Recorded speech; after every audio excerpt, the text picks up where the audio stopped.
Hello friends. JEE Mains 2024 important questions का series में आज हम लोग क्वाड्रेटिक इक्वेशन का एक सवाल है। ठीक है, ये सवाल जेई मेंस 2019 का आया हुआ सवाल है। सवाल क्या है? Number of positive integral values of a such that roots of this equation 6x² - 11x + a = 0 are rational numbers.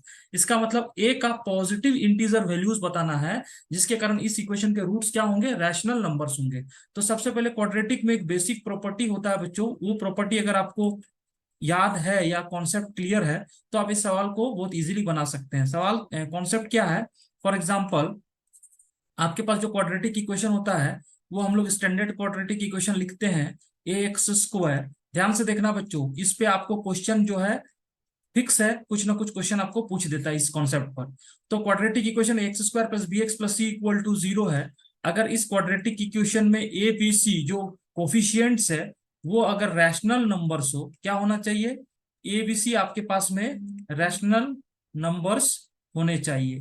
अगर a b c rational numbers है और जो डिस्क्रिमिनेंट है हम लोग का क्वाड्रेटिक इक्वेशन का, दैट इज b² - 4ac, और ये डिस्क्रिमिनेंट जो है आपके पास में परफेक्ट स्क्वायर होना चाहिए। परफेक्ट स्क्वायर का मतलब होता है कोई इंटीजर का स्क्वायर, कोई इंटीजर का स्क्वायर। फॉर एग्जांपल 4 होना चाहिए जो कि 2 का स्क्वायर है, एग्जांपल दे रहा हूं, या आपको 9 होना चाहिए, या 16 होना चाहिए, या 121 होना चाहिए। तो इस तरह से अगर हो, डिस्क्रिमिनेंट अगर परफेक्ट स्क्वायर हो और a b c rational numbers हो, तो इस इक्वेशन के जो रूट्स हो जाएंगे आपके पास में, रूट्स क्या हो जाएंगे? रैशनल नंबर्स हो जाएंगे। Roots will be rational numbers. Roots आपके पास क्या हो जाएंगे? रैशनल नंबर्स हो जाएंगे। तो इस इक्वेशन को सॉल्व करने के लिए सबसे पहले क्या करेंगे? हम लोग इस कॉन्सेप्ट को यहाँ पर में यूज करते हैं। तो आपके पास में क्वाड्रेटिक इक्वेशन क्या है? 6x² - 11x + a = 0। ये तीनों कंडीशन सेटिस्फाई कर रहा है, यानी 6 - 11a ये क्या होना चाहिए? ऑलरेडी रैशनल नंबर होना चाहिए। तो 6 तो इंटीजर है, -11 भी इंटीजर है, a भी इंटीजर है, तो तीनों रैशनल नंबर है।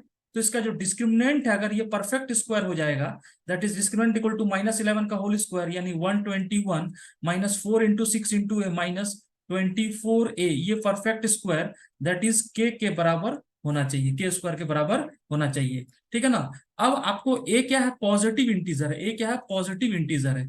तो ए का वैल्यू यहाँ पर में, ये जो वैल्यू है 121 - 24a, ये के² है। ये वैल्यू आप एक चीज देखो, यहाँ पर में ए का जो वैल्यू है वो कहां से कहां तक चल सकता है? पॉजिटिव इंटीजर में 1 2 3 4 5, क्योंकि जैसे ही 5 कर दोगे ना तो 121 - 120 = 1 होगा। और अगर आप 6 कर दिया तो के² का वैल्यू क्या हो जाएगा? निगेटिव हो जाएगा, जो कि पॉसिबल नहीं है। यानी ए का वैल्यू 5 पॉसिबिलिटी हो सकता है। अब इसमें से हमको चेक करना पड़ेगा 1 2 3 4 5। और तो चलिए, तो अगर आपने सबसे पहले ए का वैल्यू 1 ले लिया, ए का वैल्यू 1 ले लिया, तो डिस्क्रिमिनेंट इक्वल टू कितना हो जाएगा? डिस्क्रिमिनेंट इक्वल टू आपके पास में 121 - 24, ये not equal to perfect square, ये not equal to perfect square. आप चेक करके देख लो, ये परफेक्ट स्क्वायर नहीं होगा।